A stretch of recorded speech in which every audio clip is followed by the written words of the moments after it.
तो एक गणेश परम आपको सुनाते हैं। आणि हा गणेश विद्येची देवता आहेच, पण जो काही विद्येच्या नावावर जो अंधकार असतो तो बाजूला करणारा असा गणेश आपल्या समोर आहे।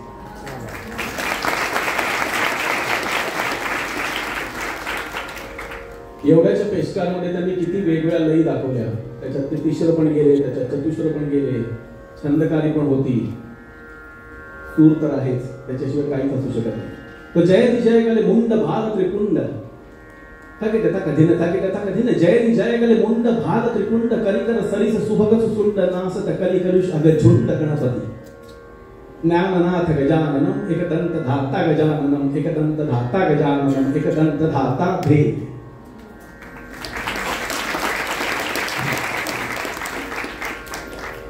गणेश कल्चरल अकॅडमी तर्फे आशा जोगळेकर गुरुवर्या आशा जोगळेकर यांच्या स्मृतिप्रित्यर्थ हा जो सांगीतिक व्याख्यानमालेचा कार्यक्रमाचे 10वं पुष्प आहे। आणि 10व्या पुष्पाला जसं आई म्हणाले की आदरणीय सुरेश दादाच असले पाहिजे, ते का असले पाहिजे हे क्षणाक्षणाला तुम्हाला जाणवणार आहे।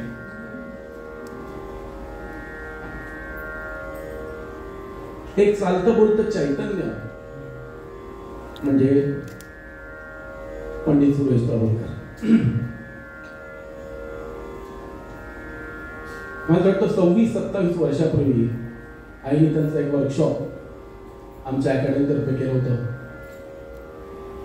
कथक घेगेनाडा कथक घेगेनाडा घेगेनाडा हे तुम्ही खान साहेबांचं चलन आणि अनेक गोष्टी त्यावेळेला तुम्ही शिकवल्या होत्या। त्यावेळेला रोहित मनालीच्या पोटात होता, आज त्याचं लग्न झालंय, पण सुरेश दादा तेव्हा जसे होते आजही तसेच आहे। तेच चैतन्य, संगीतातली तीच रग आणि संगीतातला तोच रंग। याच्या पुढे मी जास्त बोलणार नाही म्हणून सुरुवातीला थोडंसं बोलून घेतो। एक महान गुरु होते आणि त्यांच्याकडे एक महान शिष्य शिकायला गेले। ते गुरु म्हणाले की जरासं गाऊन दाखव रे। तुफान गायले ते शिष्य। त्याच्यावर ते गुरु म्हणाले की छान गातोस, पण तुझ्या गाण्यात अनुस्वार कमी आहे। मुकुंजना कळलं असेल, तुझ्या गाण्यात अनुस्वार कमी आहे।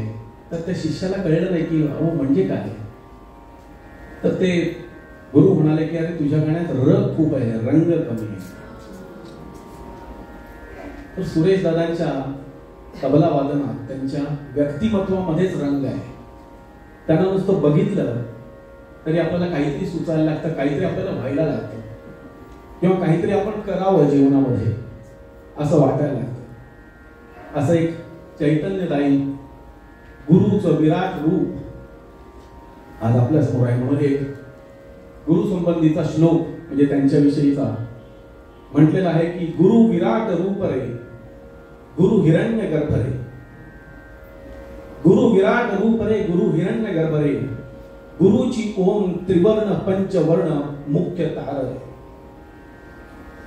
गुरुची विश्व तेजसू गुरुची प्राज्ञ पुरुषू, गुरु बिना दूजा नसे श्रुतीश घोष सर्वस्व। तर असे आदरणीय पंडित सुरेश दादांना नमस्कार करून आपकी इजाजत लेके मैं के म्हणजे माझी मी मनापासून सांगतोय माझी योग्यता नाही तुमच्याबरोबर इथे बसून, पण माझं सौभाग्य आहे की आईने मला हे आपल्याला प्रश्न विचारायला इथे बसवलंय। पण मी असं मानतो की मी दरवेळेला समोर बसून तुमचं ऐकत असतो। आज इथनं तुमचा जवळून मला आशीर्वाद मिळणार आहे, तो घ्यायला मी इथे बसलेलो आहे।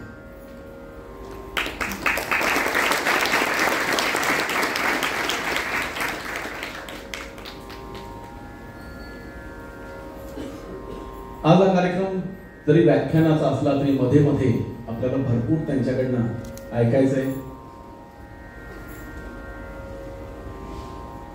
आणि जेव्हा जसा जसा कार्यक्रम जवळ येत गेला तसं तसं पहिल्यांदा ते म्हणाले होते की एखादा लेहरावादक माझ्याबरोबर घेऊन येऊ का, मग एखादा तबल्याला शिष्य पण येईल माझ्याबरोबर, मग एक माझा नृत्यकार शिष्य पण येईल आणि आज एक पखवाजवादक पण आलेला आहे.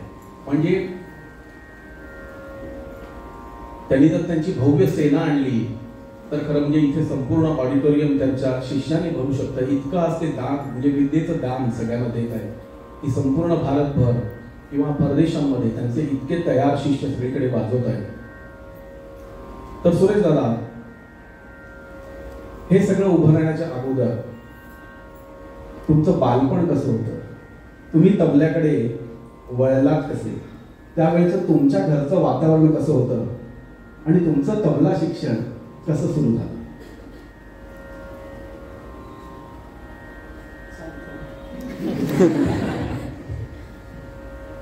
नमस्कार. आज आशाताईंच्या स्मृती दिनानिमित्त मला खूप आशाताईंच्या आठवणी आधी. मला असं वाटतं की अनेक मुंबईत माझे वर्कशॉप अनेक वेळा त्यांनी केले, इतर लोकांनी कोणी केले, पण आशाताईंच्या स्टुडंट कायम यायच्या आणि स्वतः आशाताई त्या वर्कशॉपला येऊन बसायच्या आणि प्रत्येक गोष्ट ही लईची काय मला माझ्याकडून लिहूनही घ्यायच्या. मला ह्या सगळ्या गोष्टी खूप स्मरत आहेत आणि मला असं वाटतं की त्या अशा ठिकाणी पोचल्या होत्या की त्या टप्प्यावर मी सुद्धा आहे तेव्हा आपल्यात कमी काय आहे ही प्रथम बघणं हे गरजेचं असतं. आणि मला असं वाटतं की ते दुसऱ्याच्या शिष्याचा उद्धार करतं. कारण आपण स्वतःला आपलं काय राहिले या रीतीने जर बघत गेलं तर त्याचा फायदा शिष्याला होतो. या विचाराच्या त्या होत्या अशाच. तेव्हा त्यांच्या स्मृतीसाठी आपण बोलवलं, मला खूप आनंद आहे. इथे कुठल्याही तऱ्हेचा एवढे सगळे लोक आले कारण कमर्शियल कुठल्याही गोष्ट त्याच्यात. आणि खऱ्या अर्थाने एक त्यांना सेवा रुजू होईल असं मला वाटतं. खरं म्हणजे आज अर्चना नाही, अर्चना पाहिजे होती. तिचा मेसेज आलाय. अर्चना थोडं शिकली आहे. मी तिच्याकडे न्यू जर्सीला राहिलोही 8-10 दिवस. माझं लहानपण हे गिरगावात माझा जन्म झाला, मुंबाडात. आणि त्या गिरगावचं वातावरण फार संगीतमय होतं. आणि माझे वडील हे पखवाज वादक, तबला वादक, थोडीशी हार्मोनियम आणि त्यांच्या मामांबरोबर ते कायम उभ्याने तंबोरा वाजवायचे 5 तास. आमचे वडील आणि त्यांचे मोठे भाऊ म्हणजे आमचे मोठे थोडे काका उभ्याने 2 तंबोरे घेतल्याशिवाय त्यांचं कीर्तन व्हायचं नाही आणि कीर्तन कमीत कमी 5 तास चालायचं. तर तो असा काळ होता की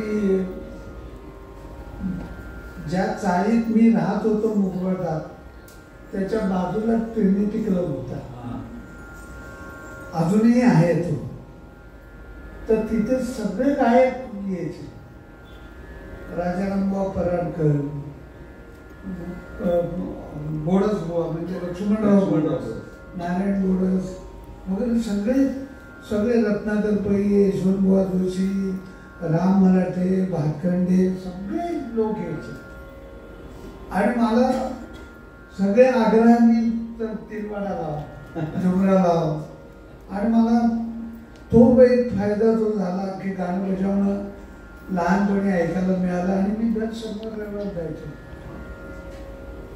तर ते गिरगावचं वातावरण असं होतं की लक्ष्मणबाग भटवाडीमध्ये तर असे कार्यक्रम व्हायचे. अनेक लोकांचे, उस्ताद लोकांचे, पंडित लोकांचे कार्यक्रम व्हायचे. अशा सगळ्या वातावरणामध्ये मी वाढलोय. म्हणजे मला असं वाटतं माझी श्रीमंती हेही आहे की माझ्या बरोबरचे इतर जे लोक आहेत त्यांनी एवढं ऐकलेलं नाही जितकं मला ऐकायला मिळालं. खूप ऐकायला मिळालं. आणि मला असं वाटतं की जसं गुरुकडून शिकायचं असतं तसं शिकायचंही असतं इतर लोकांकडून.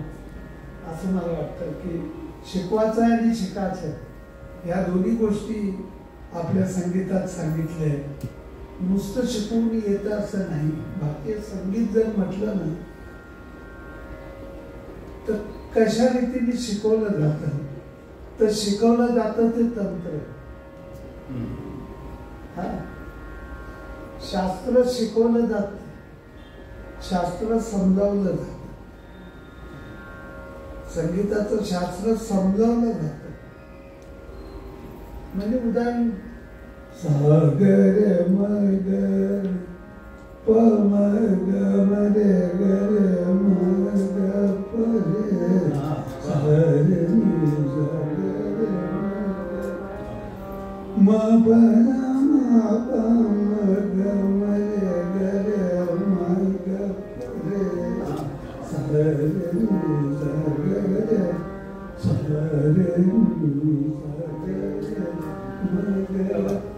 असं म्हणत नाही. सारे मी सागरे मग सारे मी सागरे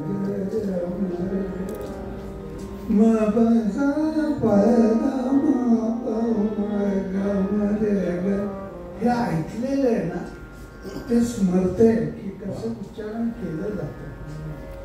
नाही तर मशीनचा ठेका वाजवणारे लोक आहेत.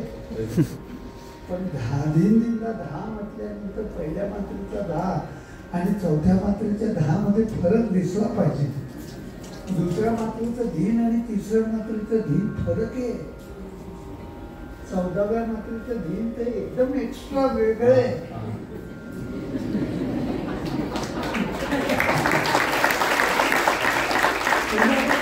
आपण म्हटलं 10 3 3 ता हिंद आता म्हटलं म्हणजे काय झालं. याला मोकळा म्हणतात. म्हणजे ताल आणि ठेका असा विषय आहे. ठेका ही तालाची पहिली बंदिश आहे.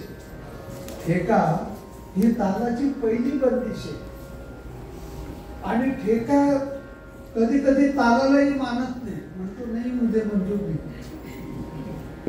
उदाहरण तीन देतो. मी तेच विचारणार होतो की 3 ताल ताल आणि 3 तालाचा ठेका. 1 2 3 4 5 6 7 9 10 11 12 13 14 15 16 5 6 7 9 10 11 12 13 14 15 16 10 दिन 10 दिन 10 दिन 5 या 14व्या मात्रेचं धीनचं महत्व तालात कुठेच नाहीये. हा कुठे नाहीच आहे. मात्र टाळ्या काय सांगतात, तालखंड काय सांगतात, 1 5 9 13. आधी पहिले ह्याला चौताल का नाही म्हटलं. 4 भाग आहेत तर चौताल म्हणायला पाहिजे होतं.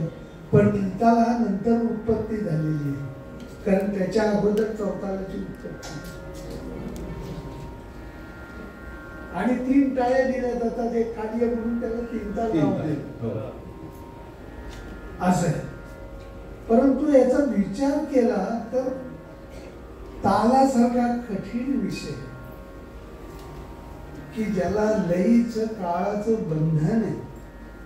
असं स्वराला समयाचं बंधन नाही.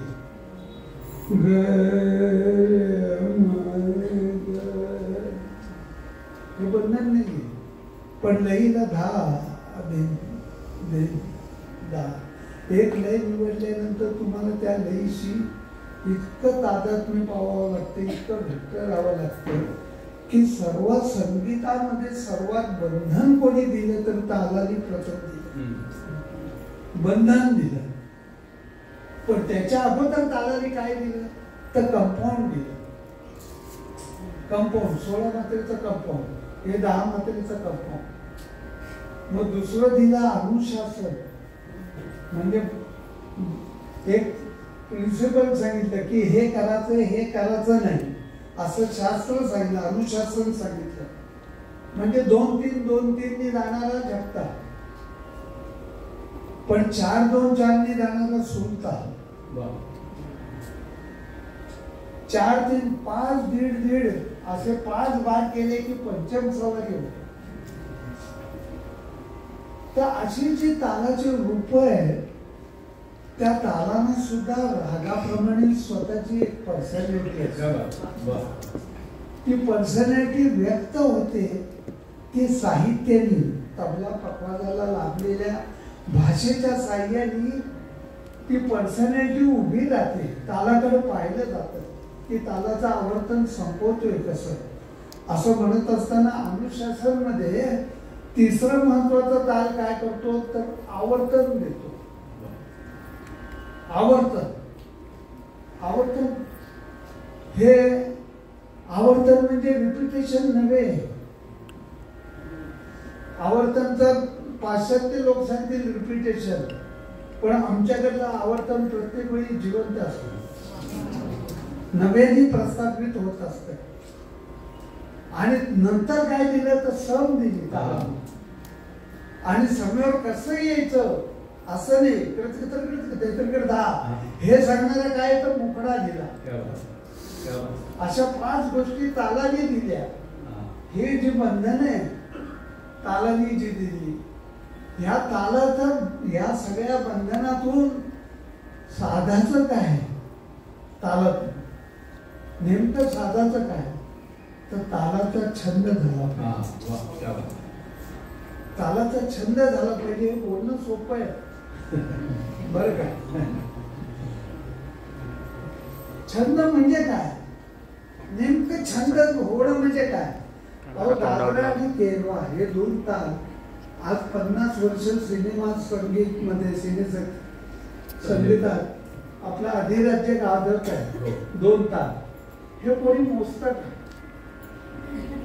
हे ताल मोजतं का कोणी?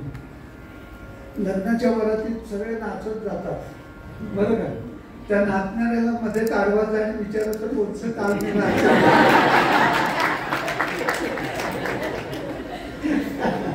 तो बोलले फिजून बात न करो,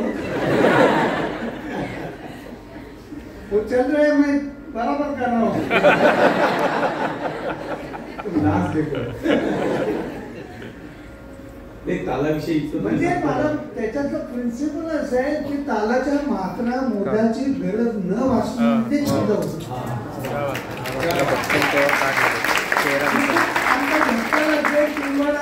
मोजाच्या अवस्थेला जर राहिला, कॉन्शियस लेवलला ताल राहिला तर तुम्ही हिशोब मांडताय.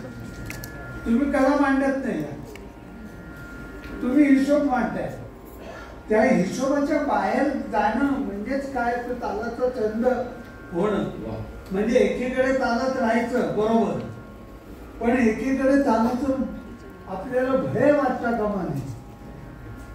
आपल्या कॉन्शियस लाईफच्या पलीकडे जाणं आवर्तन क्रिया बरं का. म्हणजे ताल कसा असतो, आवर्तन कसं असतं की पहिल्यांदा हाताने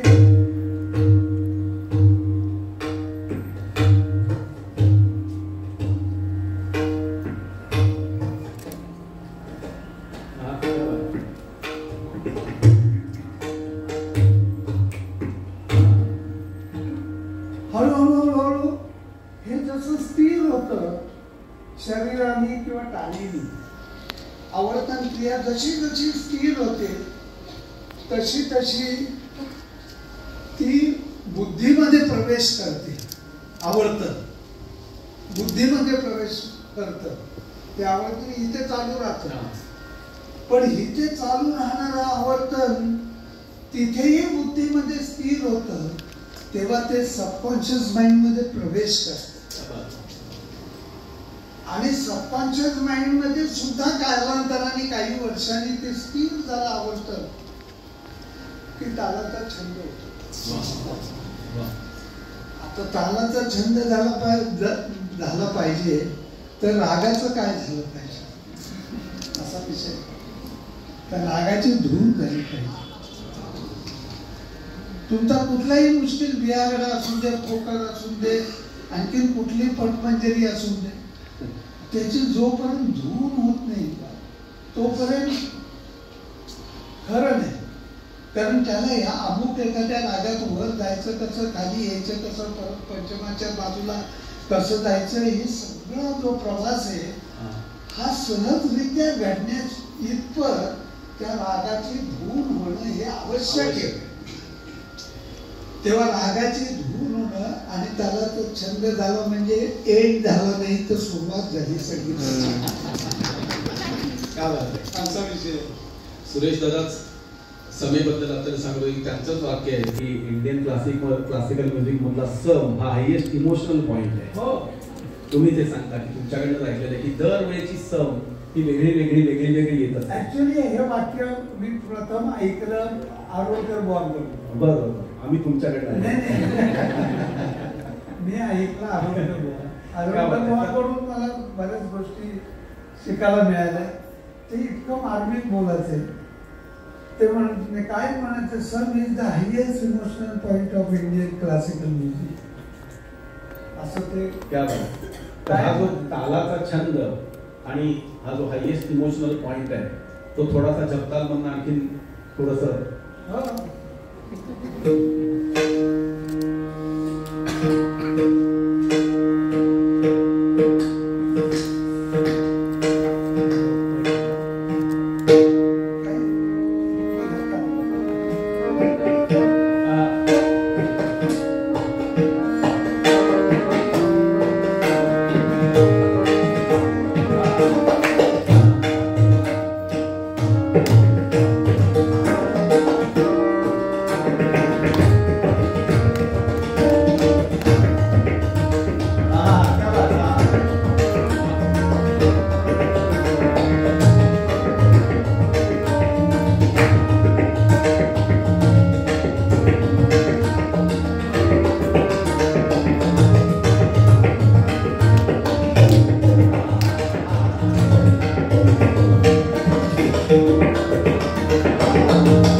बेसिक आहे पण तकीट दाखवत नाही.